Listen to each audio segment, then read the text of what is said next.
estamos con el doctor Elmo León. El doctor Elmo León es miembro de número de la Academia Nacional de Historia, obviamente historiador, tiene una especialidad en arqueología, me parece, y es autor del libro Alimentos del Perú, Propiedades Nutritivas y Farmacológicas, publicada por el Fondo Editorial de la Universidad San Martín de Porres. Buenas tardes, doctor. Buenas tardes. Gracias por aceptar la entrevista y gracias por su tiempo. A ver si nos cuenta, por favor, primero una especie de marco general sobre el libro, cuánto tiempo tomó hacerlo y eh, cuál es el enfoque que le han dado al tema. Sí, gracias por la entrevista también. El libro surge de la muerte de mi esposa. Mi esposa falleció de cáncer el 2015.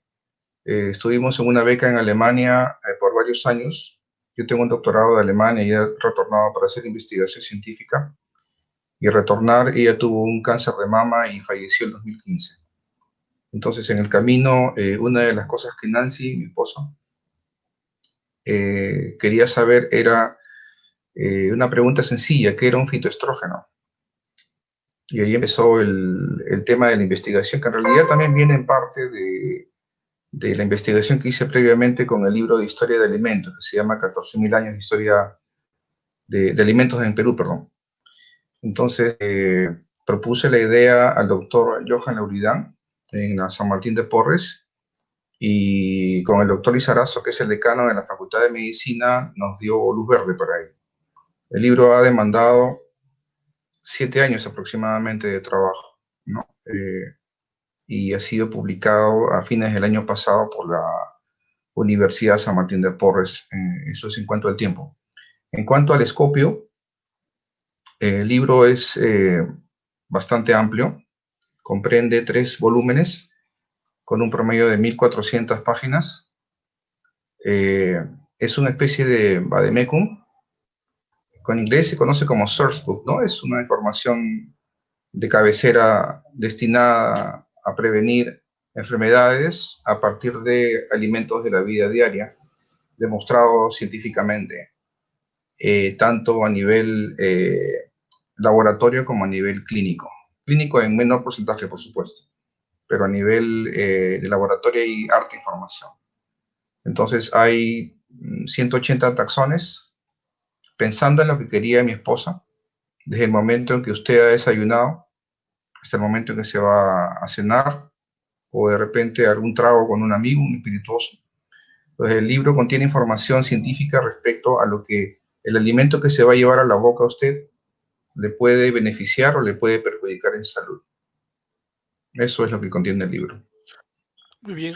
Ahora, lo que yo también sé es, bueno, al menos lo que dicen los nutricionistas, los expertos, es que algunas veces eh, combinar alimentos produce un efecto también nuevo, un efecto distinto, ¿no es cierto? Que no es ninguno de los dos particularmente, sino, o a veces hay otras ocasiones en las cuales un alimento puede ser positivo, pero otro con el que se acompaña lo neutraliza, y entonces se convierte en lo mismo que nada, ¿no es cierto?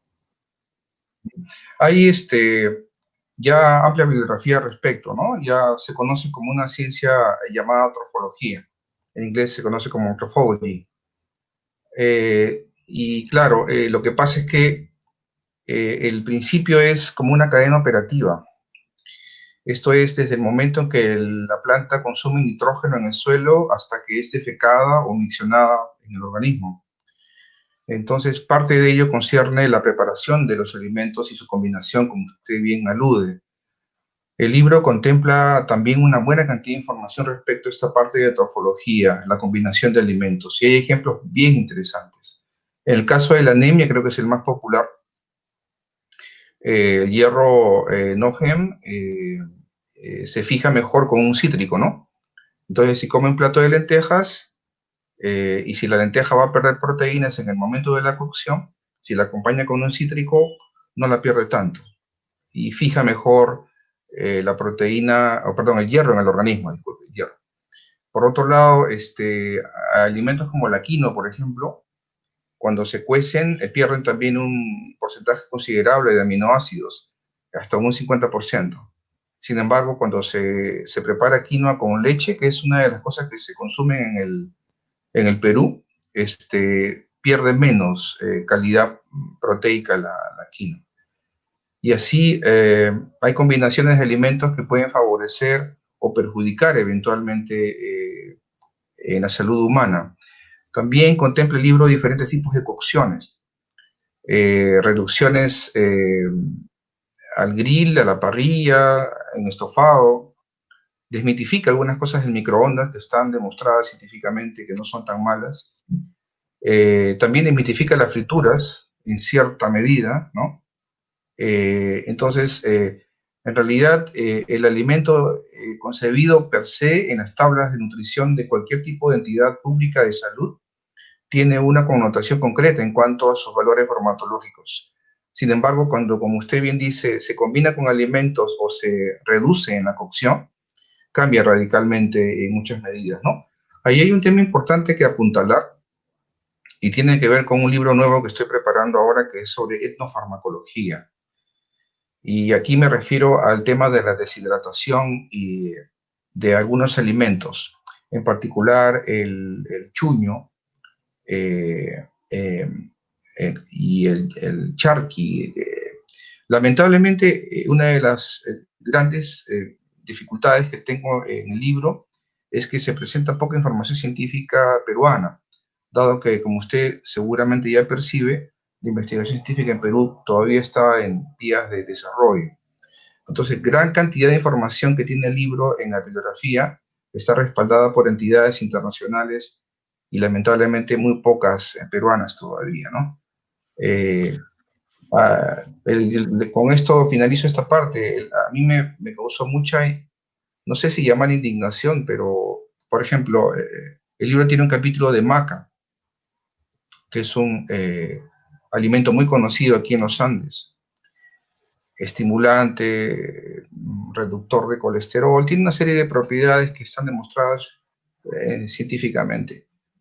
Y me he enterado de que hay cerveza de maca que se vende en Estados Unidos, ¿no? Entonces, son alimentos nuestros que se patentan afuera y finalmente tenemos lamentablemente la desdicha de tener un país con una biodiversidad impresionante, pero que lamentablemente todavía no la percibimos en su gran magnitud, ¿no?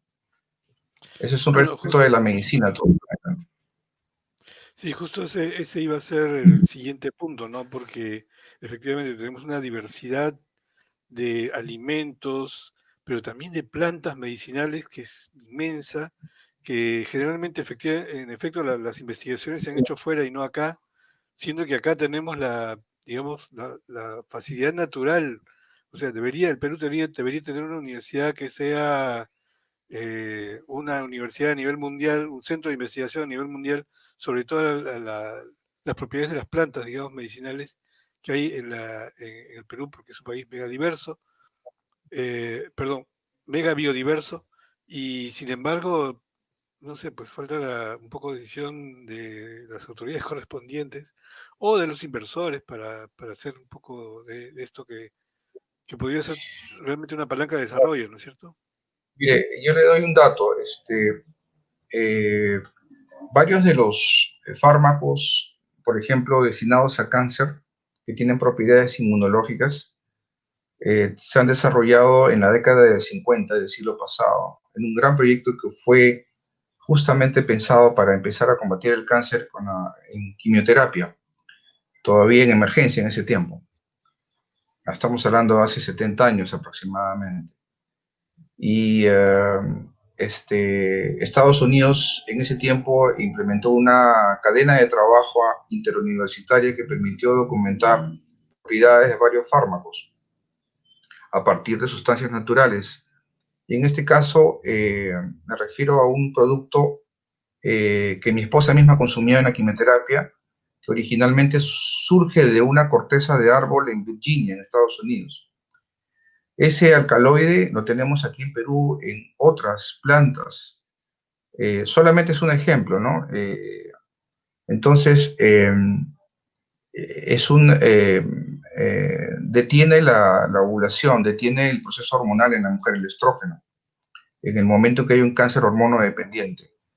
Si tuviéramos la posibilidad de indagar y explotar ese tipo de información aquí, yo le puedo asegurar que tendríamos una gran beta de prospectos y de perfiles farmacológicos de casa, como lo viene siendo Brasil, como lo viene siendo Argentina, por ejemplo, ¿no? Que tenemos ejemplos interesantes de países vecinos, sin irse a Alemania o otro país altamente desarrollado, que ya están empezando a trabajar en ese sentido, ¿no? Y más aún todavía tenemos una cierta miopía respecto a plantas, porque siempre se nos ha dado la idea desde el colegio de que somos un país agrícola por antonomasia. En realidad eso es cierto, pero no olvide que el porcentaje cultivable en el Perú no rebasa el 9%. Y en realidad, en donde hay gran potencial farmacológico, no es tanto solamente en el mundo terrestre, por decir de alguna forma, sino en el marino. Uno de los fármacos que están justamente en este contexto de pandemia con un perfil de combate contra el virus procede de una esponja, un pariente de la esponja en el mar. ¿Y por qué? Porque en el mar hay sustancias interesantes que han acumulado un producto que se conoce como metabolito secundario.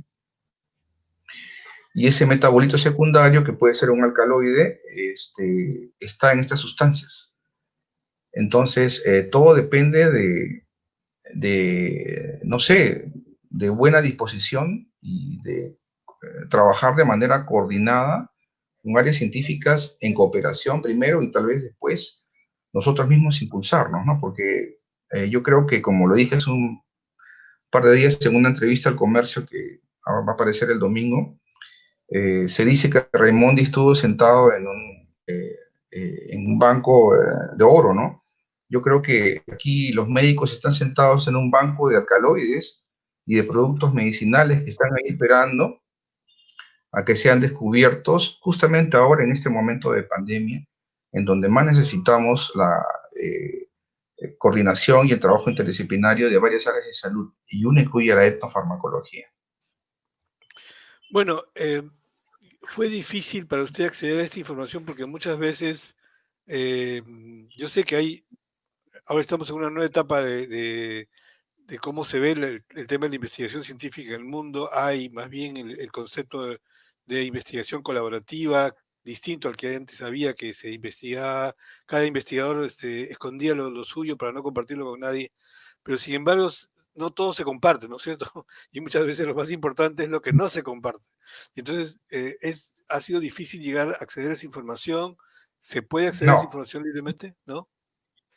bueno, no es difícil cuando uno tiene acceso a la red internacional de ciencia. Entonces yo he tenido la suerte y la bendición, por mérito tal vez más de mis colegas que apoyan a una persona peruana que está tratando de hacer ciencia, de tener acceso a redes de ciencia internacionales. Entonces tengo tres accesos que me facilitan información de ciencia de punta.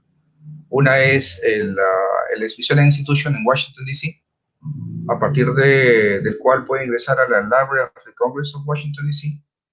También tengo otro acceso por vía Universidad de Oxford y otra por Berlín, porque mi doctorado es de Alemania. De Boom, Entonces, ¿no? en Bonn me he doctorado, pero en Berlín he trabajado también. Entonces, tengo un acceso amplio, pero particularmente en este libro, lo que he intentado hacer es explorar sistemas de salud no solamente en el mundo occidental, sino también en el asiático y en el africano, porque parece que siempre hay información un poco más sesgada por el tipo de difusión que hay, derivada de la FDA, famosa FDA ahora por el tema de la pandemia en particular, y la NIH, norteamericana.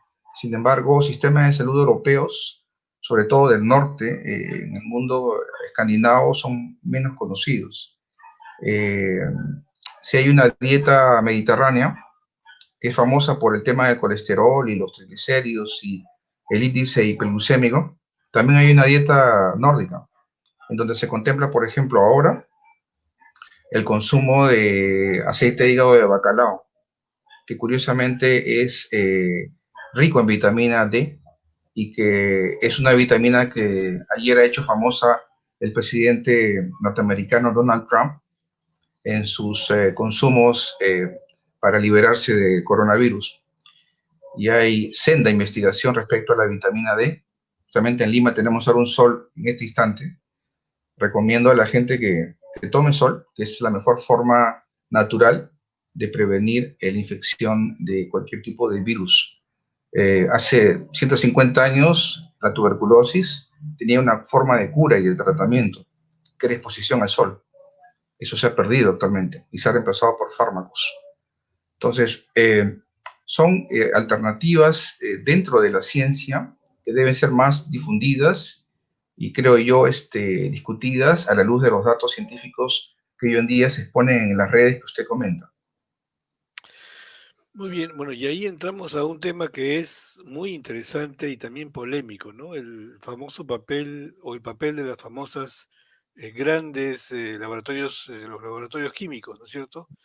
Que utilizan los medicamentos como no solo como un negocio, sino que por supuesto está bien que sea así sea, pero además sí ejercen presión para que no se desarrollen, según algunos, ciertos tipos de investigación, para que no se conozcan ciertos tipos de investigación de otras medicinas alternativas. ¿Esto es cierto? Lo que pasa es que hay que diferenciar en el mundo de la medicina. A ver, si hablamos de una medicina convencional, la medicina alternativa es una medicina que no está aceptada por la ciencia. Y yo soy científico. Entonces, esa medicina para mí necesita ser demostrada clínicamente. Es lo que le decía hace poco un colega, el libro contiene gran cantidad de información, entonces, por ejemplo, se ha hablado de la guanábana como posible perfil anticancerígeno en las redes sociales, ¿no? Usted seguramente ha leído algo al respecto, es Sí. muy difundido ello. Tienen una sustancia eh, que tiene un perfil potencial demostrado frente a determinados tipos de cáncer. Sin embargo, en los 4 trabajos que he leído, que son peer-reviewed papers, la investigación se queda en ratones, pero no ha llegado al ser humano todavía. Entonces, ahí tenemos un buen ejemplo de lo que el fake news o la prensa o la presión social trata de hacer con una sustancia bioactiva. La sustancia está ahí, pero si tuviera que probar que la guanábana puede inhibir un desarrollo de un cáncer, habría que tal vez cosechar 3, 4 hectáreas de guanábana para poder sacar hojas suficientes y probarlas en un ser humano. Y eso es absurdo. Entonces, para ello están los laboratorios para que puedan invertir información en ello y trabajo en función de ver si realmente ese es un efecto. Entonces, aquí quiero terminar con el tema. Hay un tema que es medicina complementaria, que no es igual a la medicina alternativa. Entonces, la alternativa no tiene lamentablemente un pie de ciencia aún, pero la complementaria sí. Entonces, la idea es que se formalice la investigación de estas sustancias bioactivas que se encuentran en plantas, en animales marinos, que finalmente pueda tener una posibilidad, como la tiene ahora la vacuna del coronavirus, que están haciendo un trabajo que creo que ha sido la velocidad máxima que he visto en todo tipo de vacuna en la historia de la humanidad, frente a la emergencia de la pandemia. Entonces, tenemos una cola de, no sé, 120, 150 sustancias que están esperando ser demostrables en el beneficio que puede causar al ser humano, con un proceso que sigue exactamente igual al proceso de la vacuna, vale decir, el trabajo in vitro, el trabajo in vivo en animales, generalmente ratones, y finalmente seres humanos. Entonces, ese es el momento que estamos esperando de este Perú que está sentado en este banco, no sé si de oro, sino de sustancias bioactivas, ¿no? Que todavía faltan por explorar y ver en el ser humano si realmente son favorables o no. Volvamos al tema de los fitoestrógenos con el que comenzó la entrevista. Y es que A ver, para explicarlo un poquito, para que la gente lo entienda, muchas veces, especialmente el cáncer de seno, se dice que se activa o se desarrolla más y se extiende en otras partes del organismo también, precisamente estimulado por los estrógenos, ¿no es cierto? Por eso el tratamiento uno de los tratamientos contra el cáncer de mama es aplicar supresores de estrógeno. Y, Ujú. y hay supresores de estrógeno químicos que son los que se dan a través de la quimioterapia, y hay supresores de estrógeno también, me imagino, que se dan de manera natural, que se pueden consumir de manera natural en los alimentos, ¿correcto? Ya, ahí hay un tema. Yo creo que el mejor ejemplo es el tamoxifeno, que creo que toma medio Es mundo que el más tiene cáncer de popular. mama. Así Ujú, es. Justamente el tamoxifeno es un producto que es derivado de un árbol, la Brevia taxifolia, a lo que yo me refería en su pregunta previa respecto al consumo a la investigación de las sustancias de cortezas de árboles en Estados Unidos. Ahora, por supuesto, es un sintético, pero anteriormente era derivado de plantas en esos años. Eh, a ver, en el libro hay, me parece, una docena de este tipo de productos que tienen incidencia en hormonal. Eh, y en efecto, la pregunta original surgió de que a partir de la sugerencia de la quimioterapista de mi esposa cuando le dijo que no debía consumir soya. Entonces, eso implica, bueno, gran cantidad de lo que se conoce como la cocina oriental. O sea, hablemos en claro, un chifa que tenga sillao, por ejemplo, ¿no? O aceite, o perdón, de soya, salsa de soya. De ujú. ahí podemos llegar hasta el tofu, ¿no? Que es popular en alguna gente vegana, ¿no? O vegetariana, el tofu. Claro. La pregunta es bien importante porque me da posibilidad, y eso también lo voy a comunicar en otros medios, a que, porque lo escuchaba con dos nutricionistas en la semana pasada en dos medios de televisión, y es que la persona que ha trabajado eso más, creo yo, en el mundo, me parece, es un profesor médico y ingeniero agrónomo de apellido Lim. Su obra me inspiró para hacer el libro, de facto. Si el libro mío tiene menos de 1.400 páginas, Lim tiene un volumen 5.000 páginas. Imagina la cantidad de información acumulada. Publicó 14 volúmenes de 5.000 páginas. Ese es un trabajo científico de gran envergadura en China, ¿no? Ahora, quiero ir a responderle la pregunta. La pregunta es compleja de responder porque la evidencia sugiere que los fitoestrógenos tienen aparentemente un efecto en una población diferente a la otra. Los trabajos del doctor Lim, hasta donde he podido observar que después han sido seguidos por otras investigaciones en otros países, en particular en Europa y en Estados Unidos, parecen demostrar que mientras que los fitoestrógenos se consumen por gente genéticamente indexada en el mundo oriental, tendrían eventualmente una propiedad preventoria del cáncer de mama o cáncer hormonodependiente. Con esto involucro ovarios, cuello uterino y endometrio. Sin embargo, en el mundo oriental parece que no es efecto, es contrario. Entonces, la gran pregunta surge ahí respecto al tema de la genética, en cuanto puede influir en el metabolismo del consumo de este tipo de sustancias. Lo que se requiere son, lo que dicen muchos médicos, es estudiar el efecto que tienen las poblaciones peruanas y ver si realmente existe esa precondición, porque con esto concluyo, y es algo tal vez un poco anecdótico, que va a rebasar lo que estoy diciendo, y creo que le voy a dejar sin sustento, y es que en una conferencia que di ya tiempo atrás respecto a fitoestrógenos, un ingeniero que importa productos transgénicos me comentó que gran parte de la soya que se produce y que se consume en el Perú es de origen transgénico. Sí. Entonces, las investigaciones académicas eh, no tienen ninguna validez si es que Claro. el producto es transgénico, porque yo le invito a colocar la palabra transgenic en servidores de gran calidad científica como Science Direct o Springer Link o Thames and Hudson, y usted no va a encontrar un solo ingreso. El transgénico no está estudiado a estos niveles, por motivos que desconozco y no quisiera declarar.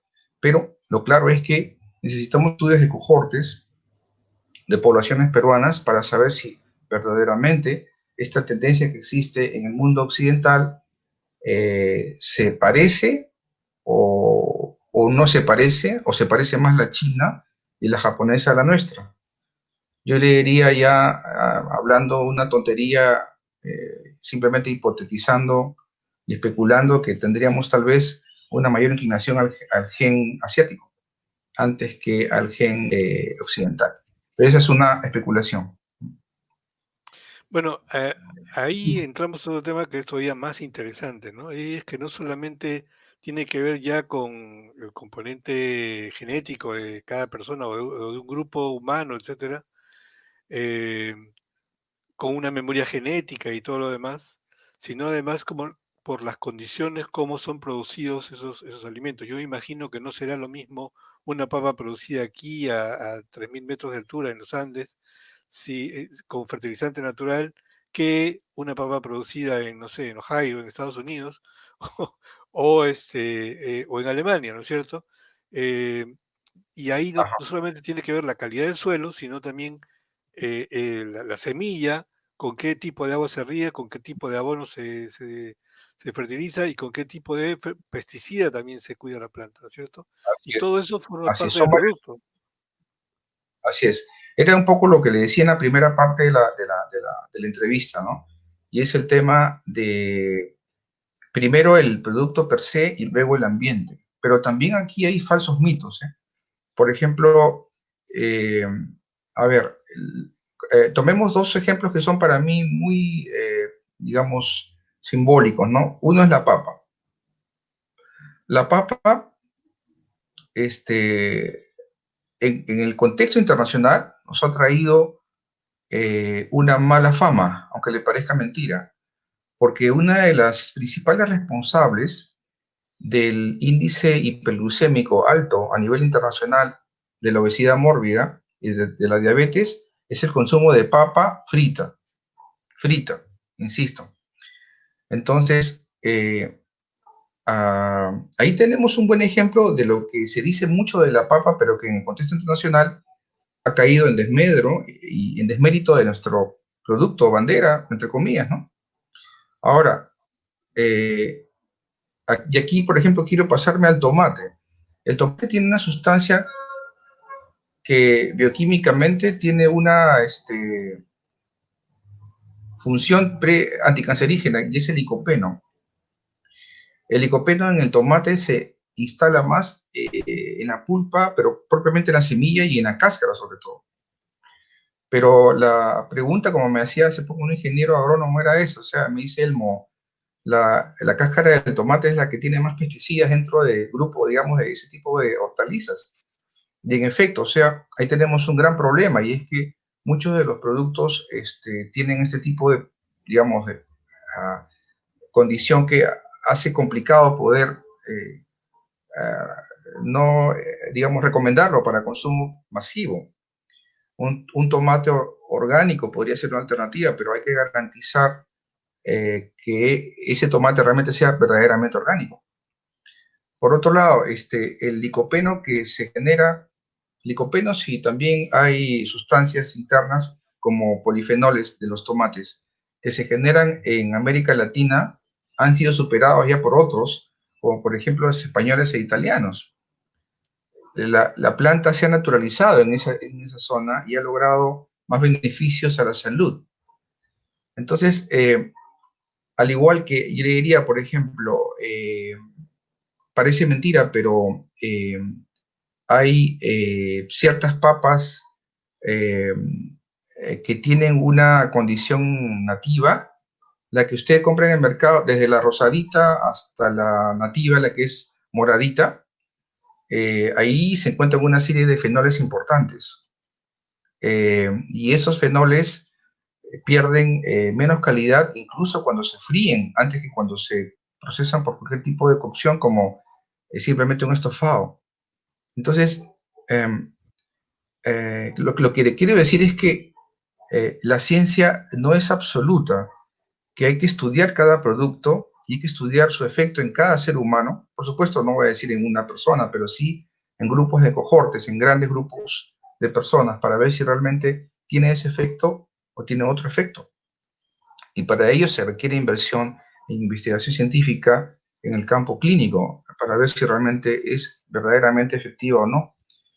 Y así consecutivamente, el maíz, por ejemplo, quisiera decirle que tiene tanta fama aquí, eh, en publicaciones de revistas de medicina, eh, se ha documentado que está asociado a cáncer de esófago en África, en algunos países africanos. O, no quiero alertar, por supuesto, ni preocupar a la gente diciendo que no coman choclo, pero la ciencia muestra esa documentación que tengo también en el libro para que pueda ser discutida por científicos. Entonces, hay muchos mitos y eso tenemos que explorarlo en una situación mucho más coordinada con otras ciencias, ¿no? La salud pública es un área muy amplia de ciencias, siempre y cuando tengan un fundamento científico propiamente, a eso me refiero, pueden aportar, creo, para la salud pública. Eso me parece importante en este contexto, más aún. Muy bien, bueno, como ven ustedes, el tema es interesantísimo y aquí siquiera hemos comenzado.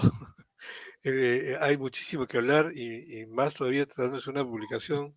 ¿Cuántos tomos son, me dijo? Son 3 tomos, pero Tres tomos. como veo que la entrevista está terminando, quería dar una información adicional. En Bueno, realidad, dos muy breves, ¿no? La primera es algo muy sencillo y es, creo yo, a consecuencia de que la red social a veces altera información original. Ayer hablaba con un colega respecto a la carne, porque se la habían prohibido, la carne de res, porque la OMS hace 2 años aproximadamente publicó que la carne roja es nociva para la salud. Y no ese es el mensaje original de la OMS. Si usted se fija bien, por supuesto que hay carnes mejores que otras en ciertas edades y en ciertas precondiciones clínicas de la persona. Pero no, el problema no es tanto en la carne roja, el problema está en la forma de cocción, porque la carne roja, por ejemplo, que usted ponga a un estofado, va a ser menos dañina que la carne roja a la parrilla. ¿Por qué? Porque a la parrilla se genera una cosa que se conoce como amina heterocíclica, y esa amina heterocíclica que es el humo, el ahumado, está asociada directamente al cáncer de colon y cáncer gástrico. Del mismo modo, el café instantáneo, también podría decirle, tiene gran cantidad de acrilamida, no es recomendable. Es preferible trabajar consumir un café natural, gota a gota, ¿no? Entonces, ahí interviene la papa, por ejemplo, en el tema de la parrilla, porque la papa, según lo que he leído en documentación científica, tiene una capacidad importante de absorber la mina heterocíclica, o sea, el humo. Si usted consume la carne y bota la papa, va a tener una carne no tan perjudicial para la salud. Y por cierto, la segunda cosa y final, en el contexto de coronavirus, el libro tiene mucha información respecto al tema inmunológico. La vacuna que viene es una vacuna inmunológica. Y la verdad, honestamente le confieso, esto también ya lo he dicho a otro medio de difusión, al elaborar el libro me di cuenta que estaba haciendo una escalera inmunológica. Al final terminé con un índice de aproximadamente 4.100 ingresos y el 80% es pura inmunología, derivada de productos que consumimos los peruanos día a día. El libro está ahí para que la gente lo vea y lo lea y vea realmente si le hace bien a la salud, ¿no? Esa es la idea final del libro, ¿no?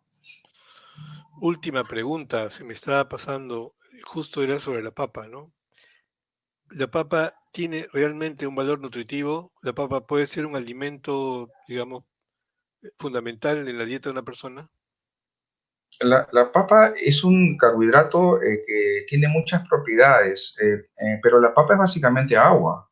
O sea, como muchos otros productos vegetales, en particular frutas. Sin embargo, la papa contiene, a pesar que no tiene nutrientes en el sentido, digamos, de proteínas, en gran medida, como se podría esperar, sí tiene minerales que son importantes para la salud, en particular el zinc. El zinc es una sustancia que tiene también un perfil preventorio en casos de infecciones bacteriales o virales, ¿no? Entonces, el tema es que sea consumida preferentemente en casa, que sea natural y que no sea comprada en papitas, chips de la esquina, sino que realmente sea un producto que venga, como dice ahora, está famoso de la chacra, ¿cómo? A la olla, creo, ¿no? De la chacra de la Yo olla, creo que sí. eso sería ideal.